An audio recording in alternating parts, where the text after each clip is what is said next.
عارف ايه الفرق بين اللي بيبدأ وبين اللي بيكمل؟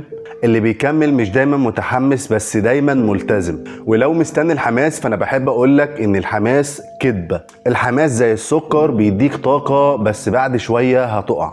هتبدأ المشروع، الدايت، التمرين، وبعد اسبوع راحت اللمة. طيب ليه؟ لانك كنت فاكر ان انت هتعيش باقي حياتك متحمس. يعني مثلا انا بدأت القناة دي وانا طاير حرفيا، صوتي حلو وافكار كتير قوي، بس بعد الفيديو التالت بدأت اقول لنفسي هو انا بعمل كل ده ليه؟ طيب هل انا وقفت؟ لا طبعا، كملت وهكمل ان شاء الله، وانا زهقان وانا تعبان، وحتى لو مش لاقي نتيجة. بس النهاردة جاي اقولك من التجربة ديت ان الالتزام هو اللي هينجحك مش الحماس ابدا. طيب ازاي التزم رغم المزاج العاكر اللي كل شوية يتغير؟ واحد، ابدأ من غير ما تفكر، العقل هيقنعك تأجل طنشه. اتنين، خلي الروتين ابسط مما تتخيل، 5 دقايق كفاية كبداية. 3، افصل بين الشعور والتنفيذ، مش لازم تبقى مبسوط يعني عشان تشتغل. 4، سجل التقدم بتاعك ده لحظة بلحظة، صدقني الحاجات الصغيرة ديت هتفرق معاك وهتديك امل. 5 حاجة، كافئ نفسك بعد الانجاز مش قبله. طيب ايه الفرق بين اللي كمل واللي ساب؟ اللي ساب فضل يستنى الحماس، واللي كمل